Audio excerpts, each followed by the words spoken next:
welcome to Grindcast.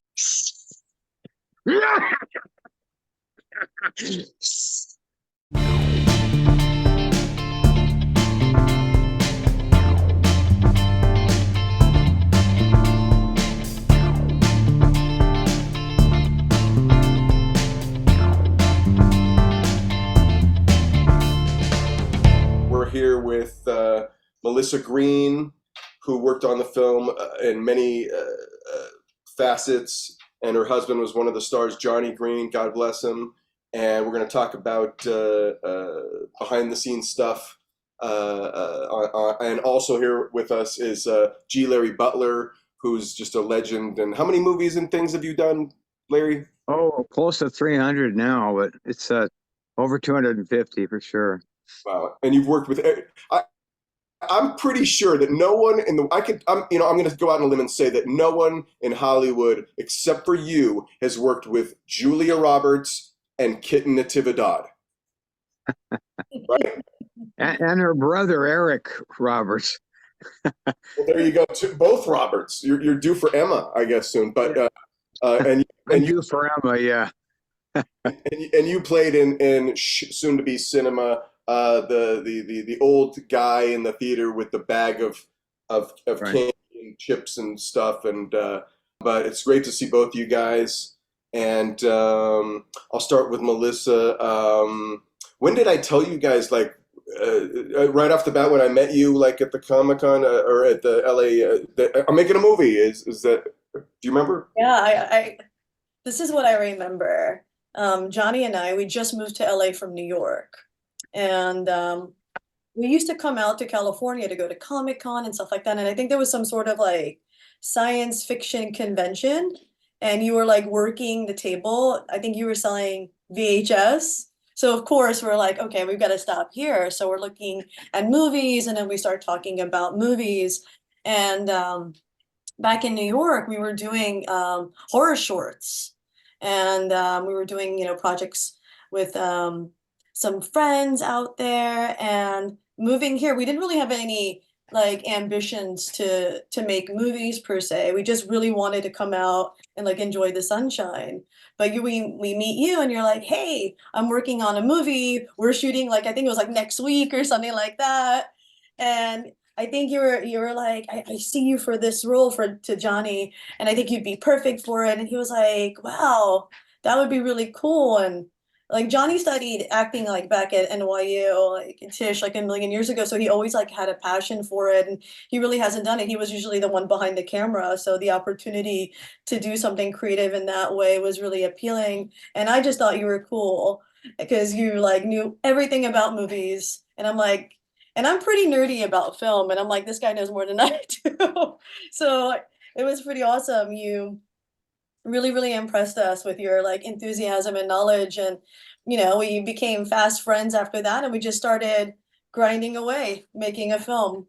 Exactly. And I think you guys were obviously a delightful couple, but at the same time I was probably Johnny was talking to me, he was probably talking, and I was just like, man, just even his the way he carried himself like in real life was almost like not like he was acting, but like he was a movie star, so to speak. You know what I mean? Yeah, he definitely had flair, and he was really like an enthusiastic, like big personality with a heart of gold. And we lost him a couple of years back, so it's been really hard, like living life together. We were together for 18 years. So even at that point, we were so solid and together for so long. And he wasn't just my husband, he was my best friend. That's why we were together all the time. We legitimately enjoyed being together. And as you became friends with us both, you saw that we really enjoyed the same things as well. So it was hard losing my partner in crime, but I have very fond memories of him, and that helps get through it. Yeah. And you guys are so passionate that you were such a great addition to the movie. And it's like I said, I told you it was Roy the other day saying, his favorite parts of the movie were the scenes with Johnny and James and just Me too. Those are fun. Like at Eddie Brand's, we were talking about how Eddie Brand's isn't there anymore, that institution, and we shot in so many amazing places in LA, and like as being like a newbie to LA, like that was getting like my crash course in all the cool spots, and yeah, it was awesome. That was really really fun. and John being a really skilled, studied actor, as well as James studying with Clue, you know, Mm-hmm. together, there wasn't like, oh, this guy's good and this guy's bad. They were both great, you know, and they both fed off each other, and Too. both of their improvs, especially, you know, the whole raw dogging. Oh God. You know, that scene starts off Mhm. scripted, but then, you know, on That one. improv is so wild, and it's just like you just gave them sort of like reign to be creative and just as wacky and out there as possible. And I think Johnny delivered on the weird. Oh yeah, and same with James too, with like, you know, Yeah. raw dogging, you know, with your sister. It was my cousin. It's not that bad, right? You know, just bam, bam, bam. I mean, none of that was scripted. I like the raw dog thing. Let's do that again, and it's crazy. It's crazy. Yeah, it was a good time, and yeah, I have really good memories, and it's like it's been 10 years. Wow, that's just wild. I can't believe it's been that long. Were you there on set with either of the Larry scenes? I never met Larry, but I've heard of like his legendary status, so it's really like a pleasure to meet him here today. That's really a treat. And yeah, I didn't get the chance to work with him, but I think he came out really good in the film. He's got Oh, some really good stuff. he's great. He's great. Larry, I don't know if you want to tell this story, but I feel really bad, but it's the nature of grindhouse movies. You're running and you're gunning and you're going from here to there and da da da. And that one night, I'll just say we don't have to get when we were going from the $1 Million Theater and then filming Larry in North Hollywood, we ran late. You know, with this stuff, that lead actress girl that from the $1 Million Theater, she was like an hour and a half late, and so that really set that night behind. And poor Larry was at the next location. My cell phone had died. All of our cell phones had died, and he was just waiting there for like an hour and a half. And do you remember what happened, or do you want to tell that story? Or I don't know if you want me to. it's funny. It upset me for a long time. I'm sorry, but Well, I almost died. I almost drowned oh, no, because, I didn't mean that part. I meant the part before. oh, when I had the shit in the bush, yeah. So there was no restrooms Open. of any kind, so I had to relieve myself in the bushes. Yeah, that's how it started. Then it got worse from there. So that wasn't a very pleasant experience. So Larry had, you know, did the thing where they put the bag over his head and he throws up in the bag and he drowns in his own vomit. But it was actually a very complex thing. They made a sculpture of Larry's face, and Larry wore a mask of his own face over his head, right? And then you actually had like a breathing apparatus, and it looked like the mask on the outside was drowning. But so did you do like all I know is that we were filming and that I think you guys tested something or something, and you came up to me and you're like, I'm going to die. I feel like, you know, I'm going to die. And I was so frantically trying to get your attention, but well, everybody was spaced out or something. I don't know. And was, they just weren't paying attention to me, and I couldn't breathe in there. was, And the air tube didn't work. was that So an I actual, was actually drowning. I know, but was that a take or was that like a practice run that Eric had done? Do you remember? I, I don't quite understand what you just said, but Well, I don't think we ran any film of the. Maybe we did. Maybe we did get a take of it or whatever. So maybe yeah, we take and you then should have used it. I don't think Maybe you did. it was usable. That's why I wouldn't ask for another take. That's what I So was. that's real. Anybody sees the movie, I'm actually drowning Oh my God. in I'm there. So, sorry, buddy. I'm but sorry. luckily, somebody caught it and got me out of it. But yeah, I almost passed out. Man. So, because I was swallowing that crappy liquid, Oh, instead of air. So, I mean, it was a real drowning experience. Yeah. Well, I mean, not to push blame anywhere, but a little blame on the special effects department there, but at the same time, it's that still grindhouse nature of just like it was like Eric and his brother, and they're like, "We're trying," and it's 2 in the morning. There's no excuses at all. I would have ripped it off my head if that was happening. That's crazy. I think Well, Larry. I couldn't. I think you went up to. Couldn't do it. This is how awesome Larry is as an actor. Is that I was just I don't know what Larry came up to me and said, "I'm dying. I can't do this." And then Eric started saying, "Is there something else we could do?" And I said, "Larry, please, can you just do one more take?" And you said, "All right." You did it. You I'm did a pushover. it. But I didn't really know the parameters of what you were going through before that. So I apologize for that. But Oh yeah, I made it pretty clear at the end of that evening. I said that's the last time I ever work with any of you. I know you were And pissed. so and But it's been 10 years, so I guess I made good on it. there you go. I'm sorry, buddy. But and then let's just jump ahead to your other scene, which you filmed like almost a year later. But you did great in that movie theater, sequence and stuff. And have you seen the movie in a while, or Not in a while. it's on Tubi and it's on Amazon Prime Okay. to check it out. Yeah. What other so what's it like working with Julia Roberts as opposed to Kit and the Thibodeau? Well, Julia Roberts knows her lines, so that's different. Yeah. So, yeah, we had to spoon feed Kitten, Yeah. but I mean, she's robust. I'll say that.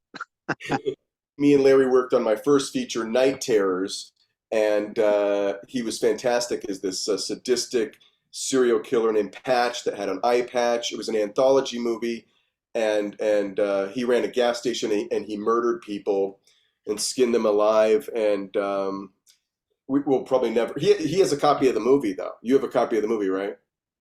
I think you gave it to me. Somebody did. Maybe John gave it to you. Whatever. What was your? No, not John. You did No, it? Okay. I know it wasn't him. Okay. I must have gave it to you, and it's not just the trailer. Or maybe who is the other producer on that movie? Not Jeremy. David. Who? Dave. The guy that lives up in San Luis Obispo? Yeah, David something. David, yeah, he may have given it. I don't know, but I thought it was you. But This guy David shot Second Unit, and Melissa and Stevie. This guy David shot did the shot in Spaceballs, the continuous fucking spaceship that never stops. He shot that shot, so that's kind of cool. Nice. yeah, it's one of the best things I've ever done in my life as a performer. And it's just too bad nobody's ever seen it. So that's been This son bad luck. this son of a bitch. You want to say his name? Who's that? The guy that robbed us. Oh yeah, Calvin. He's from Vietnam, and he makes a practice of producing a movie and getting the money and then running off with it. And it's just, and you can't use the film or he'd sue you. So I would like to challenge that. Actually, see what he does. I would 'Cause say think- produce it, and if he tries to sue you, just Fuck it, do an anonymous YouTube fucking just drop. they could Yeah, send a but cease and desist, but you don't have to comply. the truth would come out about how he stole it and how he deliberately does this Oh, to steal people's money. I agree with you. Maybe we can do something with that, Larry. Maybe that could be a documentary. Absolutely, because that's my best performance in my whole life. Because I became that hillbilly cannibal. Oh, I was I love chewing raw meat, and I'm a method actor, so I was ready to kill people. Oh yeah. And John was afraid to work with me in that cabin all alone, but I didn't kill him.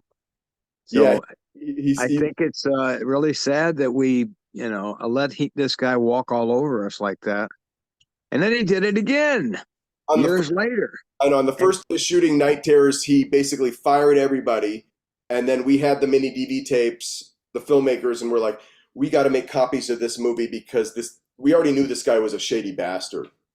Why and did we work with him again? we all got fired. I You mean, know? why did John go back to him? Oh, that's stupid. My buddy actually worked with this guy again, and made a pretty good movie that can never be released. It's sitting Yeah, in exactly. on a hard drive, and this producer, the son of a bitch, Calvin, told the investor said, "Where's our money?" And he said that John, the director, stole it. Oh God. So what if any of those people in the mob to just show up to John's house and just kill him or whatever? It's just it's weak. It sucks. I'm just differentiating. This is not Johnny Green. I'm just saying. Yes. No. This is Calvin. John Carpenter. John Carpenter. John R. Oh, Carpenter, yeah. that John. Yeah, Yeah, the other yeah, the other Carpenter. the other John Carpenter. Yeah, so I don't know, but The yeah, other John Carpenter. hopefully we'll get to see that movie someday, buddy. That could be the title of a song. The other John. That's I'm going to be doing a John Carpenter acting job. I'm going to be playing him in a new movie coming up. nice. So I have to look like him and talk like him, and so that's going to be interesting. I want to listen. Just if Melissa doesn't mind, she'll appreciate this real quick. It's such a riot. Bear with me. Oh, it's right here. It's right in front of me. Steve-O put it right in front of me. The IMDb. So your upcoming. Oh yeah. So check this out, Melissa and everybody else out there in Grindhouse land. These are Larry has 39 upcoming movies, right, Larry? Does that sound Or at least at least? I can tell you now why they're impending, because they've been pending for a long time. These are movies I've done the last 4 or 5 years because of the political problems in Oh, yeah. filmmaking. Well, One producer doesn't like another one, so they hold it up. And then a lot of the things Lionsgate wants, but they back off because they're feuding and fighting over this end edit. So it's crazy.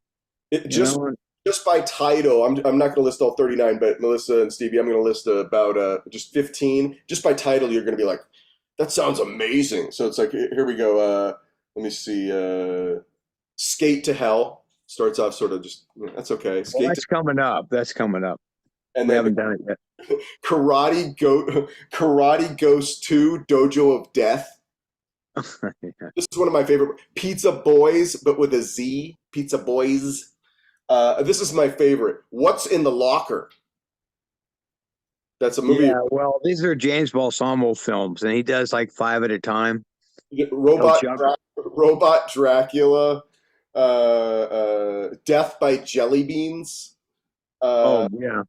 Foxglove Candy. That sounds like a fucking Velvet Underground album or something. I don't know. That's a Daniel Emery Taylor film in Alabama. Mistletoe Massacre. Yeah. John C. Phillips. Nightmare Party, Twerk of Terror. Not familiar? I'll have to check that out. I didn't even know I did that. Another one. I Got a Bullet with Your Name on It! Exclamation. Yeah. And Cheer Bloody Murder. And those are the most exciting ones. But yeah, man, it's just amazing. Well, they let me do characters I can create, like use different accents, different, different mannerisms. And I love preparation for a part almost as much as performing it. It's a lot of fun. Like Laurence Olivier, he said, it's like an onion, but you're putting layers on, not taking them off. And so I love that. And that's what you do. You work with your dialogue last, because you go for the mannerisms first. You want to create a character, a believable character. And that's what I always do. So Awesome. I'd rather be the best thing in a bad movie. So I always try my best to be that.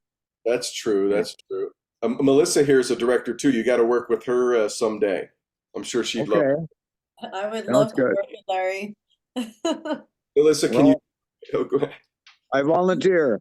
I can't say no. can you talk about the anthology you have coming out and just the stuff that you've done horror-wise as of late? Yeah, actually it's really exciting. I worked on a segment for a horror anthology coming out. Just kind of like an offshoot of the Amityvilles. It's called Amityville Apartment. Got to work with really fun people. It's starring Jared Rivet. I know you know Jared. He's awesome, super talented. Got to work with Amber Claus. So I'm just really excited to share that segment and just have it on the big screen. And yeah, I'm sure we're gonna work on, getting into a wider audience as well soon. So as soon as I get all those details, I'll make sure to share it with everybody. Sweet. And how many days did you have to film and Oh, it's like we did it like a short segment. I want to say like around 10 minutes or so, and we shot it in one day and night. As you know, like as we come from like that grindhouse tradition, I'm yeah. just used to like go, go, go and banging it out. We had like such a fantastic team. Um, and we really and like Jared was awesome, so we were able to move really quickly and get what we needed. So I'm really, really pleased with that. Sweet, sweet. Anything that you are writing now or can talk about post Amityville? There's always, things that are brewing, that I'm really excited. Um, Actually, when I was working on that segment for Amityville, it's called The Devil's Interval. That's the segment for that anthology feature. I was working with my new partner who helped me conceptualize it and write it. But right now we're working on music. Surprisingly, like since the last time that we spoke, like not only have I've been really trying to just work on different like creative fields, but I've been learning how to play music and writing music. So that's just been like another passion. Hopefully in the future, and I've been getting like really crazy since I'm like super obsessed with John Carpenter of Halloween. John Carpenter. The other one, the real John Yeah, Carpenter. that John Carpenter. Just trying to like become like Lord of the Synth and just like channel like some like really cool like 80s kind of sounds and maybe like score the next product next project that we work on. So yeah, I'm really excited about that too. Awesome, awesome. Larry, you've been in some crazy movies, but do you have any of your own favorite grindhouse movies or drive-in movies that one or two, especially that you liked? Anything from the '60s, '70s, or even '80s? Geez, I've probably seen a lot of them back in the 60s. Yeah, Yeah, and then drive-in movies. I can't think of one in particular, but I enjoyed them all uh, for obvious reasons. They had a lot of naked women, and when you're a young guy, it's very appealing, and the grittiness, of real life like that. Because I grew up in a small town in Northern California, and we didn't have any of that, so I got to see another side of life. So I enjoyed the gangster movies and the underbelly of society. So I wish I could think of one off the top of my head, but I'd have to kind of review it and see which ones. don't worry, you liked them all. I did. I we I, there's so many. We used to sneak people in the trunk of our car and drive in. And one time I was laying back there, and with another guy, there's two of us in the trunk of the car, so to save money. And so the guy got suspicious, and he came over and told the driver, "If I see anybody get out of this trunk, you're all arrested." So they stayed there for half the movie with us in the trunk. And I thought we were going to suffocate, but we were laying on a case of cold beer. So that's the only thing that kept us sane. So finally, we were pounding on the hood of the trunk and said, come on, let's get out of here. We're going to die in here. And so he finally left. So we didn't see the rest of the movie. But that was crazy. The things kids do. Man, that's pretty radical. Melissa, do you have any grindhouse favorites? Oh, I have a lot that I love. Um, what's coming to mind right now is Maniac.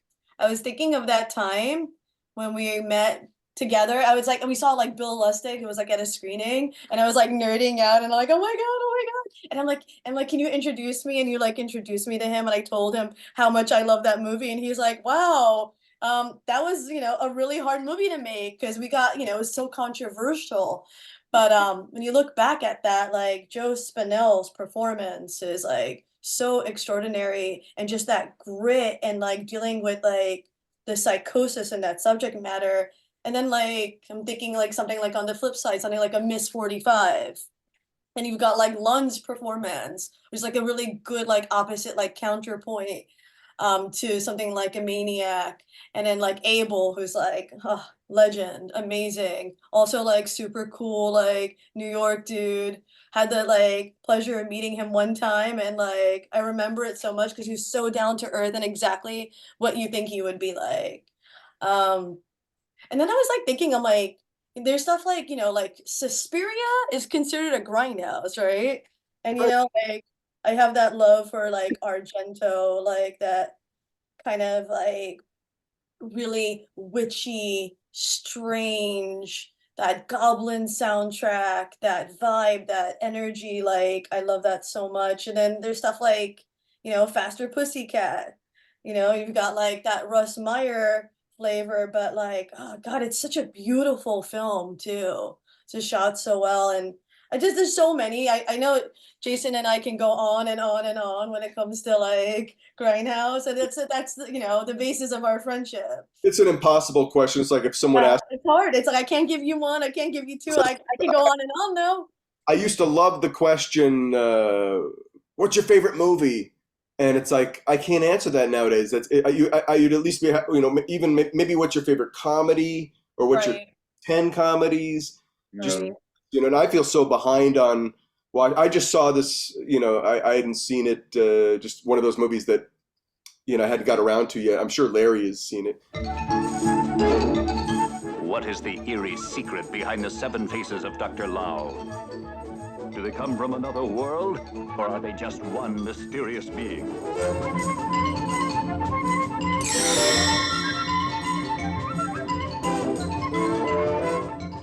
It's Yeah, a sounds familiar. Yeah, it's a George Powell movie, and it's like this Chinese huckster, uh, because it's obviously maybe some not a Chinese person, but like in makeup or whatever, Right. and he has like a circus, a traveling circus, and he Mhm. shows up in this town, and this Chinese guy, and then and Tony Randall plays like 13 characters Oh wow. he plays an abominable. He plays Abominable Snowman. He plays but he plays Medusa. Uh, like all this crazy shit, and then the circus comes to town, and it's so interesting. The movie's so interesting. Not just the George Powell stuff, and there's stop motion like dragon and sort of monster, but it just it's so neat. It's you got to see it. All these people come to the circus, and they sort of get enchanted by these different characters and stuff. It's awesome. Shh is going to be re-released in April as SINEMA with an S, and because I guess it's too hard for people to, you know, say, or I don't know, but it should get us some more exposure.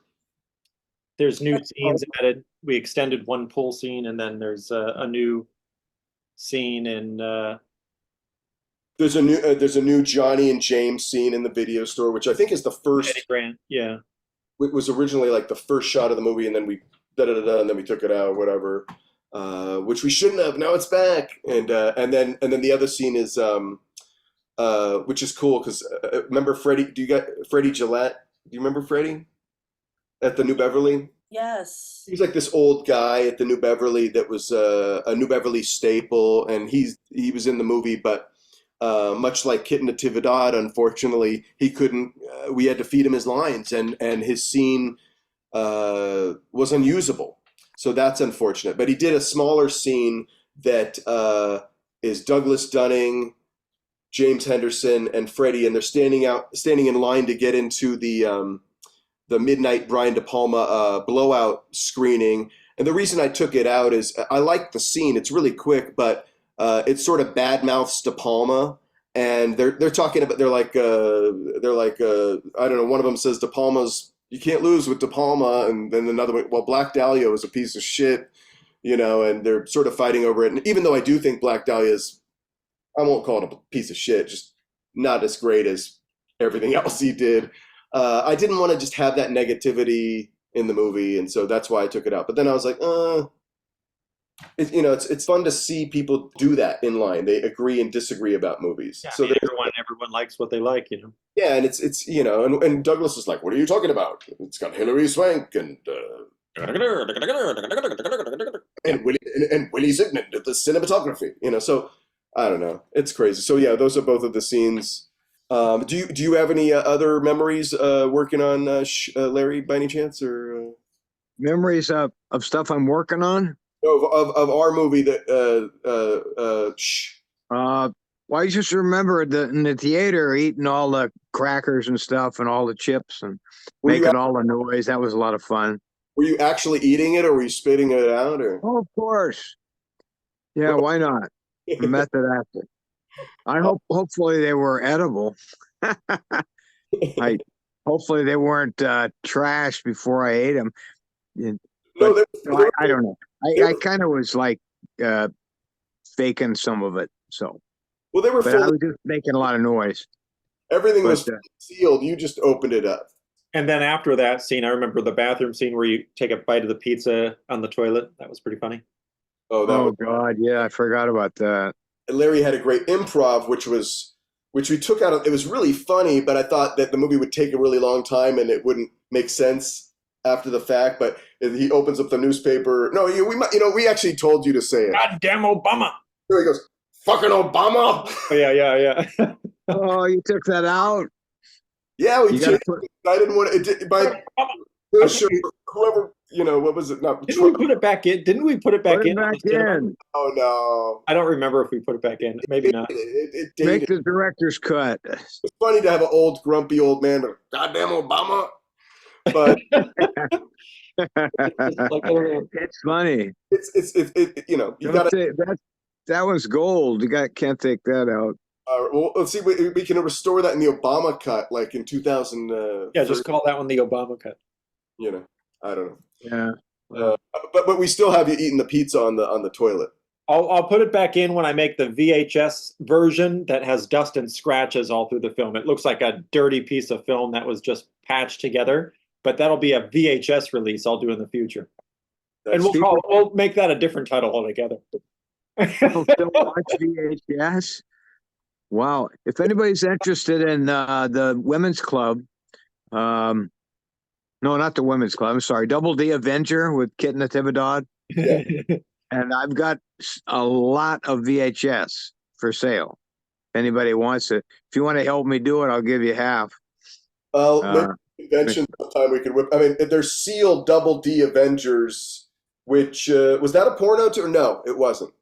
It wasn't a porno. I know, but a lot of people were upset over that because it was just a kind of a. It was like a Russ Meyer, just big boobed. The Russ Meyer girls, yeah. Girls. It was like a bikini movie. It was. So you worked with Kitten twice then. Yeah. So you're sort of friend. And then do you remember seeing when we screened at the Crest Theater and you got that was in Westwood and you got Kitten was there. Yes, I do remember that. Yeah. Yeah, she looked pretty good. We made a Blu-ray DVD and it skipped like 4 or 5 scenes. It like glitched out and it skipped like 20 minutes of. Oh, that was horrible. Melissa, do you have any other comments or any last words or recollections of any of the, like, for example, wasn't it a pain? Remember such a pain in the ass filming in Johanna's house with we got there right off the bat. Her fucking cat fucking goes. We get there and this girl's cat jump. It's nice that she's letting us use her whole place. But her cat goes out of the front door, and the first hour and a half, we're looking for a cat. Hey, that's great for production schedule. Wild. Didn't she have like burn makeup? Was that the scene? Yes. So she was a good sport, dealing with all of that in makeup. But it all worked out. I remember it worked out. It totally worked out. It was just funny that because we knocked out about several scenes in her place, and after the burn victim thing, we went outside, like onto this balcony, and with Peter and Mike to shoot this little scene, and then a door opened up next to it while we're shooting, and this lady's just like, "I'm trying to find a cat. You know where the cat is?" I'm like, "Oh, enough with the fucking cat."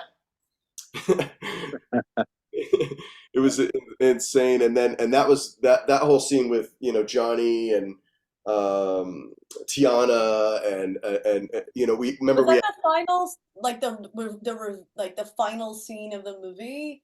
It is, but remember we had to shoot it twice because of Yeah, we had to redo all the scenes with That's James. right. not all of it. We had a lead actor. Like 70%. We had a lead. I don't know if Larry knows this, but we had a lead actor, and we shot about 75% of the movie, and then he basically said, "I'm done. Fuck you guys. I'm out of here." Yeah, we had to shoot all those scenes. Yeah, and so we literally had to get a whole new actor, and we had to reclose. We had to go back to the fucking silent movie theater and give them money and shoot there again. We had to go back to. Thank God we didn't have to go back to the strip bar, but because that was a hard location to deal with. But That was the Jumbos. Jumbos, yeah, That was fun. it was great. It was, and that was, but it was still hard shooting in the strip bar with all these freaking mirrors. Mirrors. I was there that day. I was there for that shoot, I think. Or I Mirror- was there that day. Mirrors, another beep, drinking all the alcohol. Oh yeah, and then you had to pay for it all.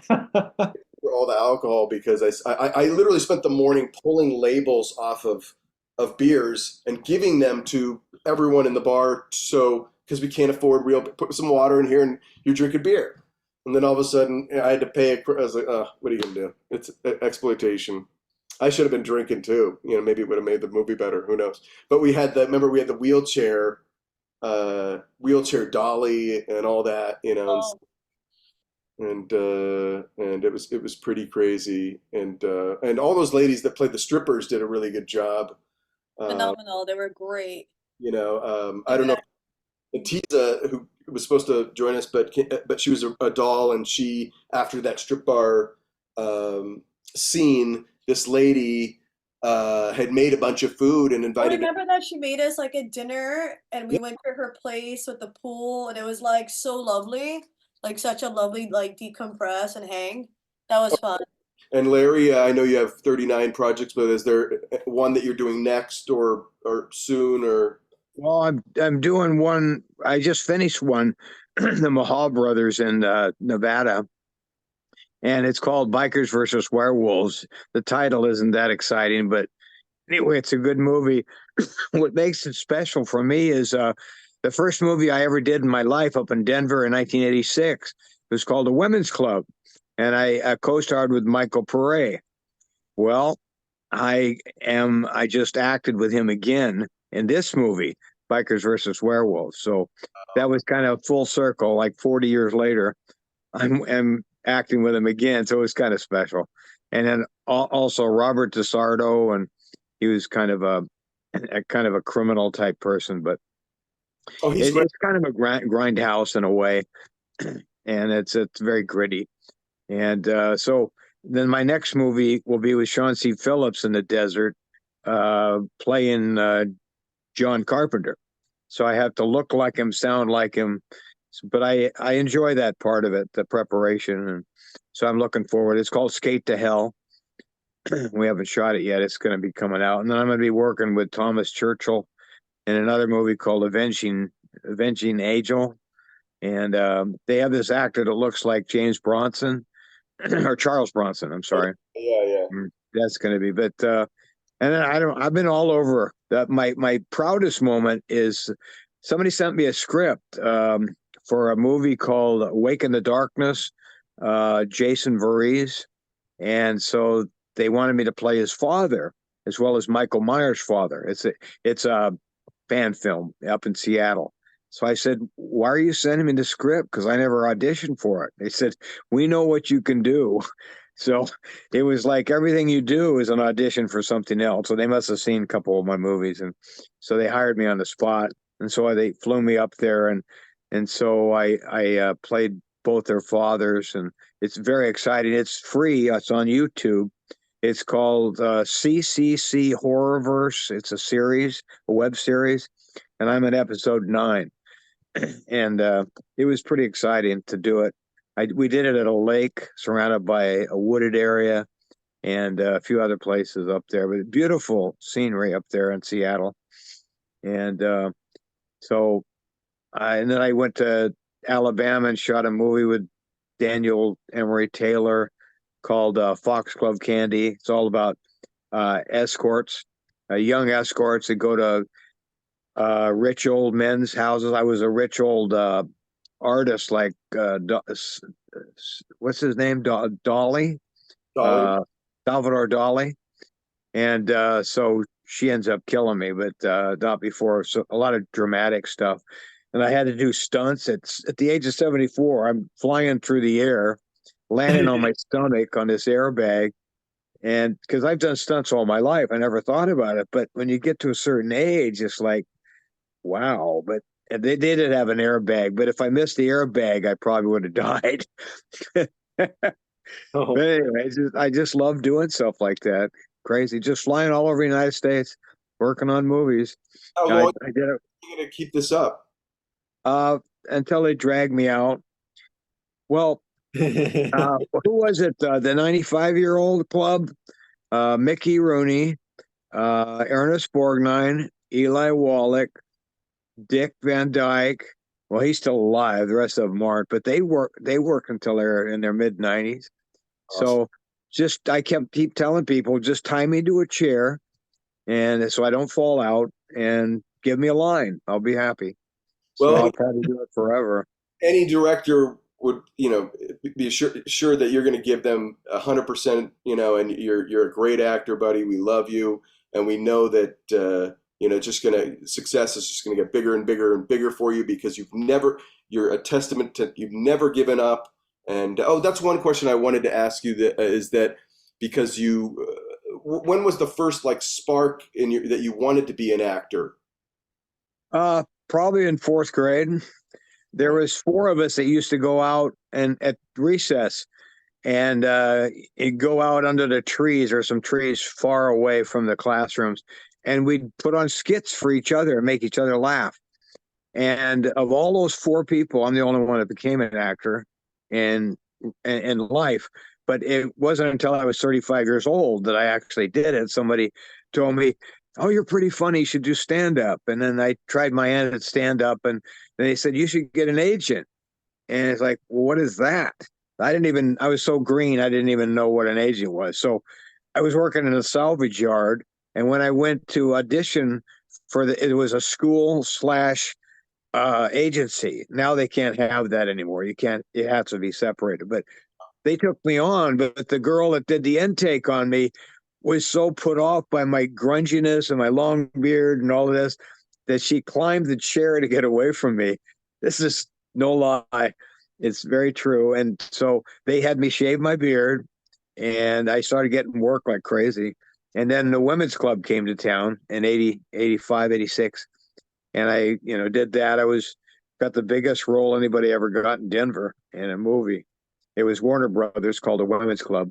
And so Michael Pare, Eddie Velez from A-Team, Maud Adams from Octopussy, we all co-starred in it. And so it lasted in theaters about a week. But anyway, talk about a grindhouse, it pretty much was. Yeah. So anyway, but now it was fun to act with Michael Pare again. And I did a Western in New Mexico. And that was kind of fun. I hadn't done a Western in 30 years. And I used to act with Richard Chamberlain in a movie called Dream West, about how they discovered the roots of the Rockies. And but anybody wants to look at my IMDb page, go all the way back to the 80s and all the actors I used to work with, John Denver, Tom Bosley, Perry Mason, the original Raymond Burr. Wow. And then recently I got to do the new Perry Mason. So I came full circle. Wow. And Larry's been in Coen Brothers movies. everything. Yeah. Yeah. Rocky. I worked with the Coen Brothers, Kit Natividad, Richard Chamberlain, Michael Prey a few times. You're a legend yourself, my friend. Oh no, I've been with legends, but I am not really. I've just been lucky. You can act And, just as good as they can, I'll tell you that. I just acted with Vernon Wells from Mad Max. Well, I did a series with him Love in New him. Mexico. So hopefully that'll be out. So anyway, also worked with him on a movie once, right? yeah, I- it's On our buddy's movie. Yeah, we it's worked a on Evan's TV project. It was a trip. He was so much fun to work with. I I would like to just play crazy characters, like mentally insane characters. Because I could do what I am, I'm crazy. So Yeah. It's fun. Crazy's fun. Crazy's fun. Sure is. Melissa, any last words? Well, I wanted to say happy birthday to Stevie. oh yeah, 46. I'm 46 today. Yeah. whoa, happy Looking birthday. Fantastic. Happy birthday. Middle-aged. Yeah. I'm here with you. That's crazy. Well, thank you so much, guys, for being on the show. And when the cinema comes out, we'll give you guys copies of the Blu-ray with the extra scenes and all of that. And it should be fun. Should be fun, man. Larry, you got a busy year ahead. Get some rest. Oh, I know. I can't do it. I can't slow down. I'll rest when I'm dead. All right. But, But don't die. We get you 100-year club. Screw the 5. Yeah, it was great to see you, Larry. Thanks for yeah, same here. coming out. Thanks for Well- making it, buddy, and we'll catch you on the flip side. Okay. All right. Thanks a lot.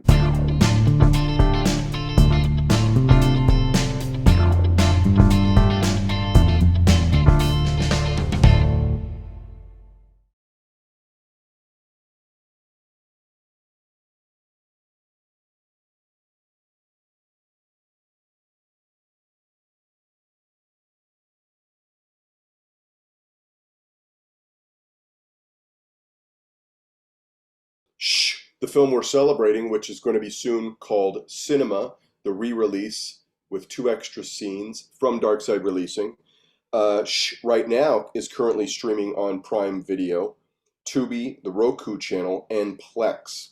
Shh is also available, the special edition Blu-ray at darksidereleasing.com. What can I say? I love Far and Away.